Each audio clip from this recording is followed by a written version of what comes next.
And a horse is a horse, of course. No idea why I just said that, but come what may, I'll be here to light your way in the darkness, broadcasting to you live on 777.7. That's 777 and 7/10, the luckiest frequency on your AM dial. Coming at you old school, in the magic hour, when your world is asleep and there's no one but me and maybe a zombie or three to keep you company. And speaking of the magic hour, don't you dare disappear. Don't you go, because I've got a magical mystery show for you. It's true, it's true. So, keep your radio tuned just right, because Frankie's going to get you through the night. Is there anybody out there? Can anyone hear me? Come out, wherever you are. Hello? Hello? 4 a.m. again. Go back to sleep. I want to go to the bathroom, but I don't feel like getting out of bed. What's that sound? Are there really vampires? Did I turn the webcam off? Can I get back to sleep if I have to use the bathroom? I want a big, juicy hamburger. What will it feel like to be dead? I could dance in my underwear right now and nobody would see me. You know what? I could totally dance in my underwear. I really shouldn't be on this website. Stop thinking. 1, 2, 3, 1, 2, 3, 1, 2, 3. 1, 2, 3, 1, 2, 3, 1, 2, 3. Does it feel the urge to do something radical? Like run at 4 a.m., run through the frozen world, where everything is still but me. What happens if I just walked up to him and punched him in the... Big, juicy hamburger with blue cheese melted on top, dripping onto my tongue. I never heard my dad come home. Did aliens land in Roswell? Are they still there? Sometimes I can run for an hour and not see another person. Did I study enough for history? The sun is shining, there's a slight breeze, the water is blue and perfect, and I have the entire beach in Port Douglas, Australia to myself. I am in my happy place. I have to wake up in 83 minutes. Is anyone out there? There's a monster under my bed. Anyone He talks to me. who's thinking this thought? He's scared, too. May concern, I recently purchased your 4-inch peeling knife. It was on sale, but just because it was on sale doesn't mean it should be worse than a knife that's not on sale, right? You advertise it as, and I quote, the chef's ultimate weapon. The ergonomically designed handle offers maximum comfort, giving way to a razor-sharp carbon steel blade. You also note that it cuts through fruits and vegetables like hot butter, standing up to the demands of the busiest professional kitchens, with no need for sharpening for 3 to 5 years. 3 to 5 years. Not weeks, not months, years. I've had your knife for 6 days, and in these 6 days, I've cut a half dozen tomatoes, 2 onions, 1 each red, orange, and yellow peppers, and 2 cloves of garlic. Not bunches, cloves. And not even big ones, and kind of going soft. And therein lies our problem. Last night, I take your knife that doesn't need to be sharpened for 3 to 5 years, and 13 vegetables later, it punks out. When it comes to 2 puny wrists, your razor-sharp carbon steel isn't up to the job. It cuts like a butter knife, and the blood is dripping so slow it could be hours before I even lose consciousness. And my parents are the only parents I know that don't have a lethal pharmacy in their medicine cabinet, and they're out with the car, so that's not an option either, which means that now, because of your carbon steel disappointment, I have to sit around and wait and hurt. The whole point of your knife is that I don't have to hurt anymore. Do you know what it's like to have people smear egg yolks on your lunch table just before you get there, so you don't have anywhere to sit? Don't worry, they didn't waste the whites. Those went to my lunch bag, and both of those were better than the rotting mouse in my locker. I used to cry about it. I stopped. What's the point? Unless you're too busy crying to think. That might be something.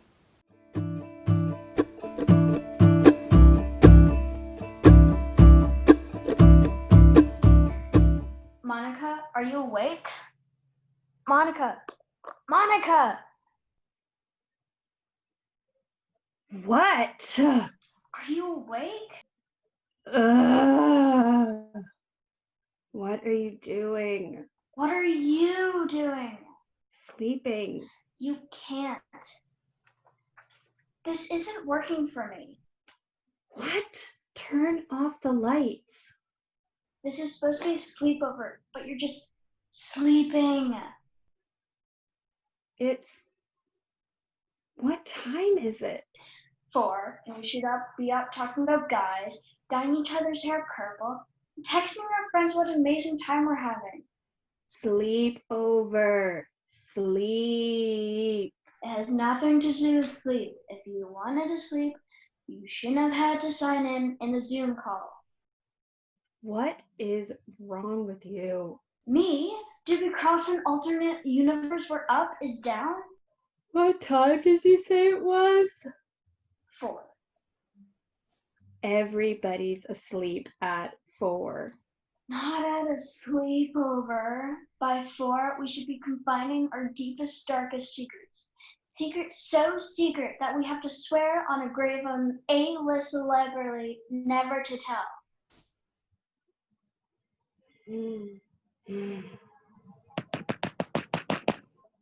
Hey, What if people found out that we just slept?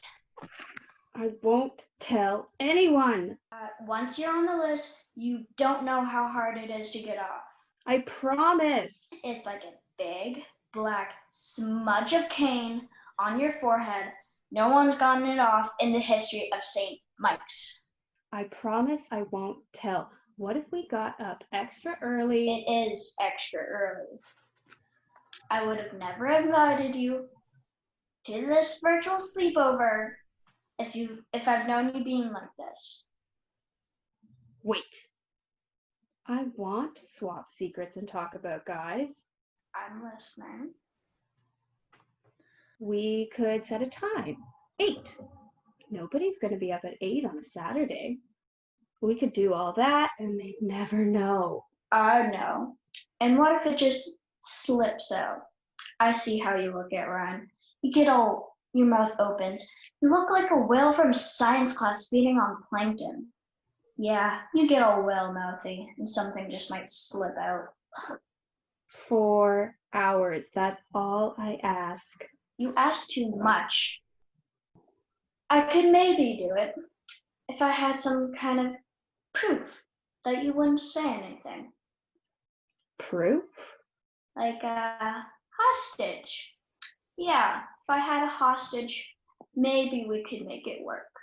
But I promise. Just because you're an honor roll doesn't mean you don't lie. I mean, it's not like I know you.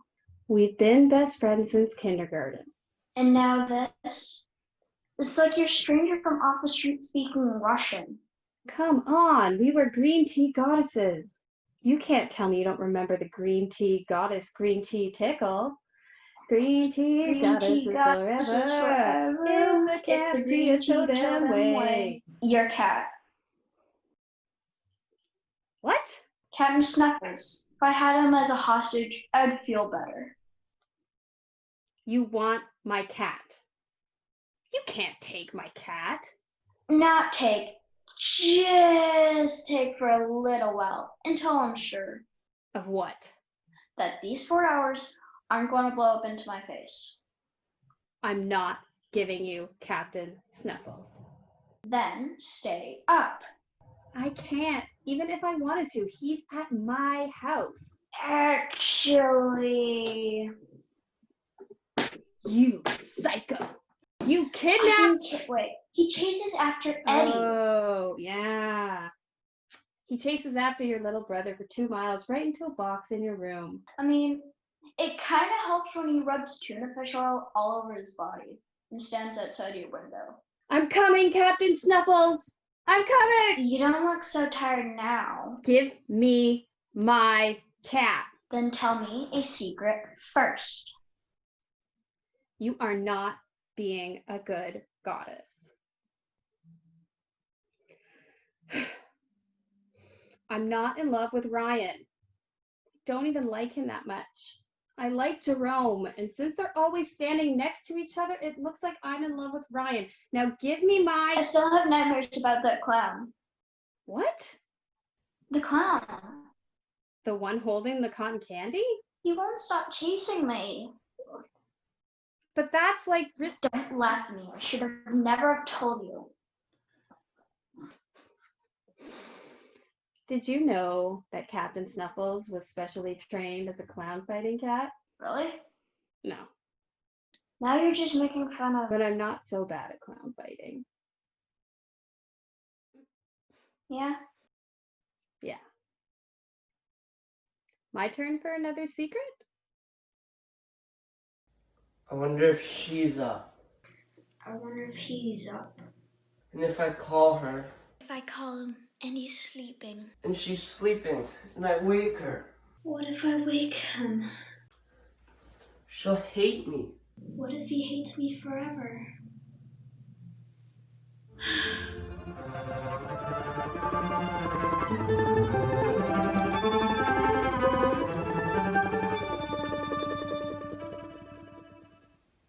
Hey there, it's Frankie. 4 a.m. in the studio, so don't be rudio. I'm here live with a special guest. You all think of him when you're lying there alone. He's the merchant of death. He'll take your breath away. Literally. So, give it up for the man who'll make you a permanent sleeper. It's the big guy in the hood, the Grim Reaper. Hey, Grim. Can I call you Grim? Thanks for stopping by. I know you're a busy man, or entity, and you're very tall. The pictures do not do you justice. Okay. Mr. Reaper, how does it feel to be the taker of lives, the stealer of souls, the harbinger of doom?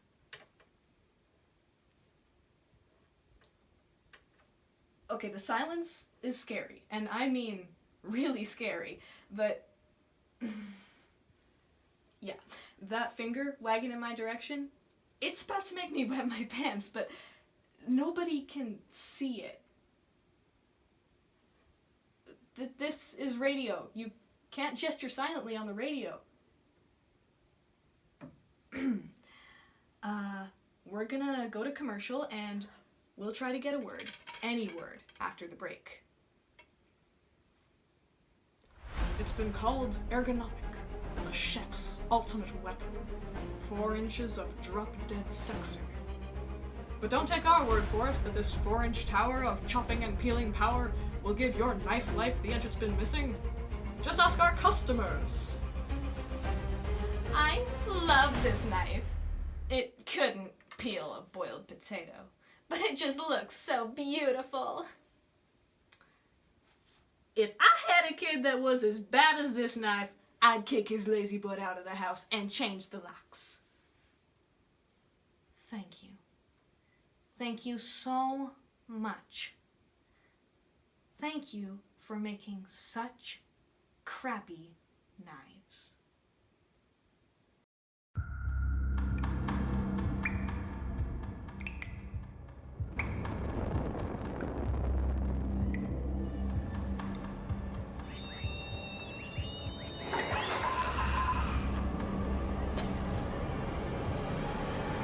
There's a monster under my bed.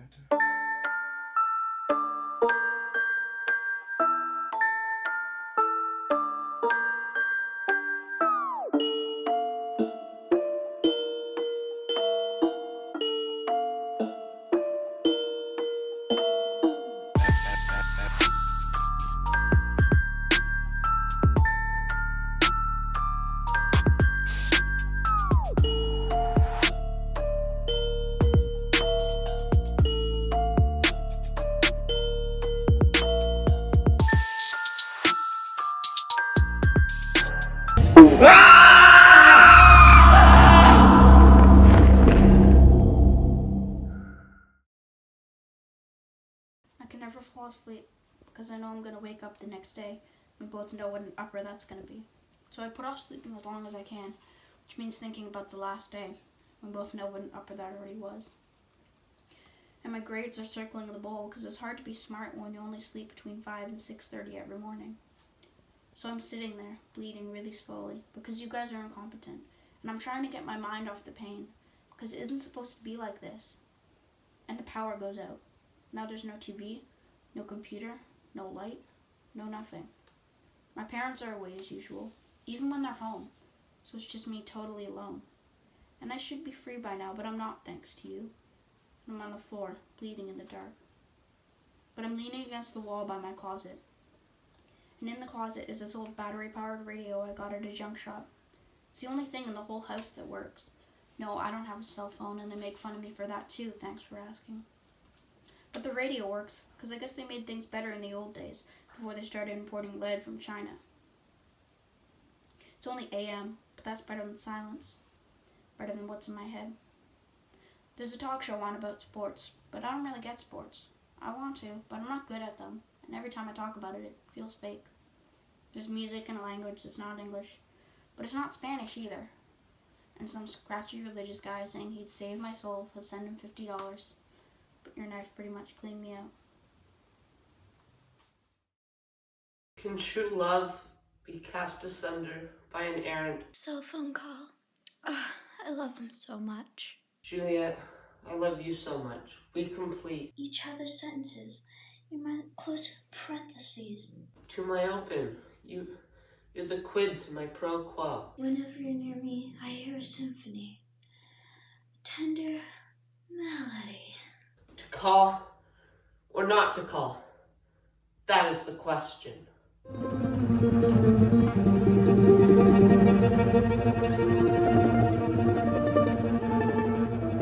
Hey there, it's Frankie, your 4 a.m. news guru, catching you up since you can't catch any Z's. Hours ago, polar bears were sighted wandering the streets of several major American cities. According to eyewitnesses, in Philadelphia, Cleveland, Detroit, and Seattle, the polar bears appeared confused, and as one elderly woman put it, they looked pretty gosh darn cranky, dearie. Anyone coming across one of these 1,400-pound predators is urged to avoid looking like a seal, or an ice floe. A spokesperson from the White House conceded that the polar bears' migration out of their usual territory may have been a result of global warming, but denied that it was a sign of imminent apocalypse. In other news, a tree fell in the forest, but no one was there to hear it. I was awakened by a boom at 4 a.m. At first, I thought I just dreamt it, but then I saw some light seeming to dance against my wall when the blinds fluttered from the fans. I get up, look out my window, and a car is literally on fire across the street. The flames are shooting 15 to 20 feet in the air, with new little explosions and more booms that send the flame shooting higher each time it hits a pocket of gasoline or something flammable. I swear I can feel the heat in my room. I call 911, I tell them what's happening and where, and that's it. I hang up. I want to stay on the line. I want them to say, "Stay on the phone until help arrives," but it's not my car.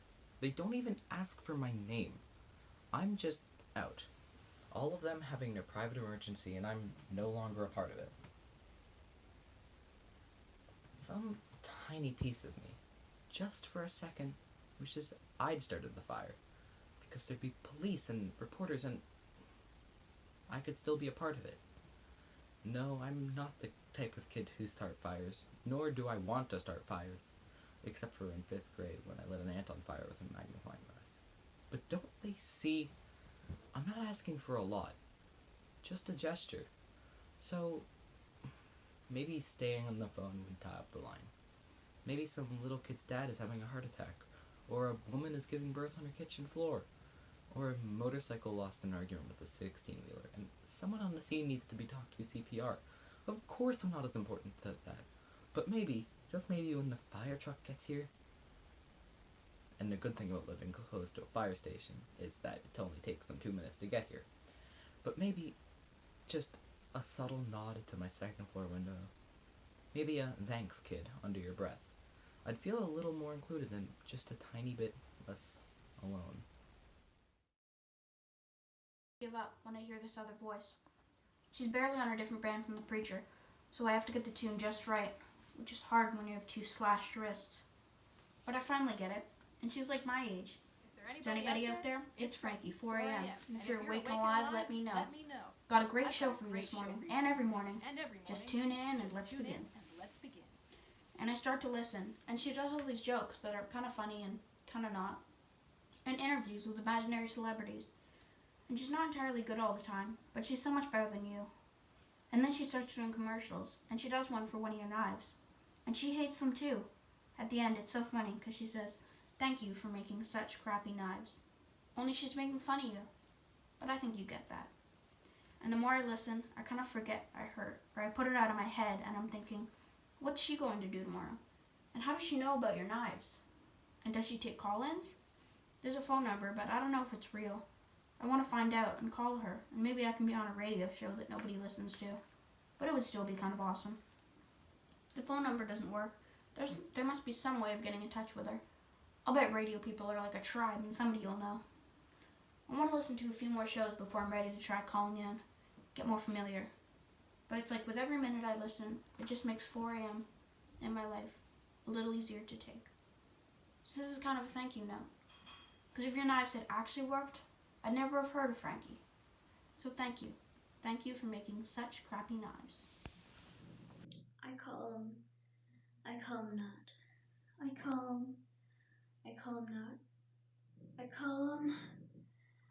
him not. Whether 'tis nobler in the mind to suffer the slings and arrows of outrageous fortune, or to take an iPhone against defeated troubles by dialing end them.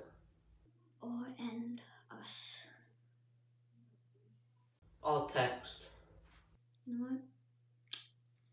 I'll text.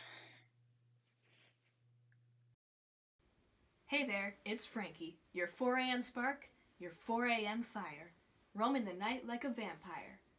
But the sun's coming up soon, so it's time to retire and wait for that next magic moon. Don't you worry, though.